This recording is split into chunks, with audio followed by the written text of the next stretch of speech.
जय श्री कृष्ण।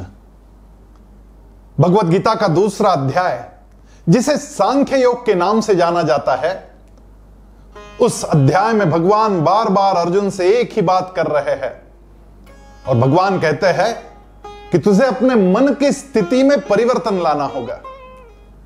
यदि तुझे सबसे भयंकर भय से भी बचना है तो तुझे मन में समभाव लाना होगा। और इसके लिए भगवान अनेकानेक उदाहरण भी प्रस्तुत करते, जिसमें भगवान कहते कि लाभ से हानि से, सुख से दुख से, हार से जीत से यदि तू परे हो जाए और तू समत्व भाव का आचरण करे, सबके लिए तेरे मन में समभाव हो जाए, तो निश्चित रूप से तू भय से भी बाहर निकलेगा।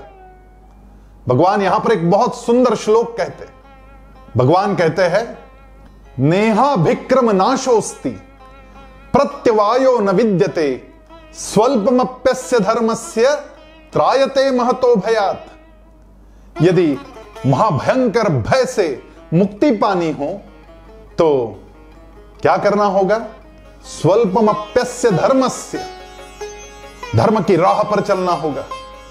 जो धर्म की राह पर चलेगा, जो समत्व भाव लेकर चलेगा, वो सबसे भयंकर भय से भी मुक्त हो पाएगा। मानव के जीवन में सबसे भयंकर भय होता है मृत्यु का, और इस प्रकार के उदाहरण भी हमें देखने मिलते। जब छत्रपति संभाजी महाराज को पकड़ा गया और उन्हें जबरदस्ती की गई कि इस्लाम का स्वीकार करो, तब छत्रपति संभाजी महाराज ने मना कर दिया। औरंगजेब के सरदार बार बार कह रहे थे कि हमारे धर्म को स्वीकार करो, अन्यथा मृत्युदंड दिया जाएगा। और उनकी मृत्यु जिस प्रकार से करवाई गई, वह इतिहास यदि पढ़ते हैं तो आंखों से आंसू निकल जाते हैं। उनकी जिह्वा काट दी गई, उनकी आंखें निकाल दी गई, उनकी चमड़ी छिल दी गई। इस प्रकार के अत्याचार उन पर किए गए, लेकिन उसके बावजूद छत्रपति संभाजी महाराज जैसे सिंह खड़ा हो इस प्रकार खड़े रहे, झुके नहीं, टूटे नहीं।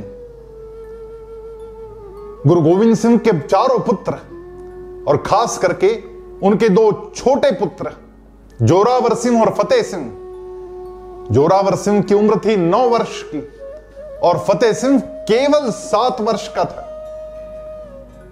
ये दोनों को जब पकड़ा गया और दोनों से कहा गया कि तुम्हें इस्लाम का स्वीकार करना होगा, तो उन्होंने कहा कि नहीं, हमारी दादी गुजरी देवी ने हमें जो सिखाया है, हमारे पिताजी गुरु गोविंद सिंह ने हमें जो सिखाया है, हमारे दादाजी गुरु तेग बहादुर सिंह जी ने हमें जो सिखाया है, उस धर्म की राह पर हम चलेंगे।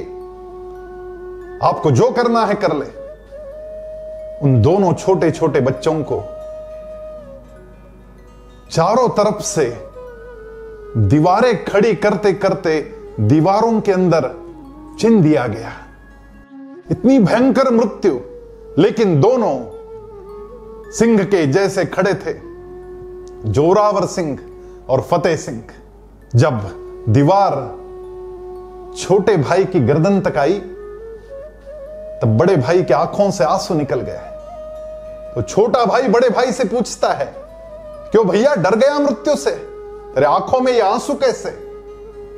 तब बड़ा भाई छोटे भाई से कहता है, ये आंसू मृत्यु के भय के नहीं, मृत्यु मुझे डरती है और इसलिए मुझसे पहले ये दीवार तुझे अपने पेट में लेने वाली है। इस प्रकार का त्याग, इस प्रकार का बलिदान और इस प्रकार मृत्यु पर विजय पाने वाले हमारे इतिहास में कई शूरवीर दिखाई देते हैं। ये कहां से आता है धैर्य उनके मन में? ये धैर्य उनके मन में तभी आता है जब मृत्यु का भय उनसे निकल जाता है। ये मृत्यु का भय मन से कब निकलता है? स्वल्पमप्यस्य धर्मस्य त्रायते महतो भयात्। धर्म की भावना मन के अंदर जग जाए, समत्व का भाव जग जाए, तब अपने आप मृत्यु का भय भी निकल जाता है। हमारे जीवन में हम छोटी छोटी चीजों के लिए भयग्रस्त हो जाते। भगवान श्री कृष्ण कह रहे कि समत्व भाव मन में लाइए और उसके पश्चात भय दूर भाग जाता है। आइए इस समत्व के मार्ग पर हम चले और हमारे जीवन से इस भय को दूर निकाल कर फेंक दे।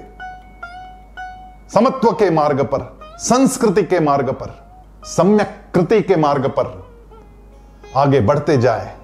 जय श्री कृष्ण।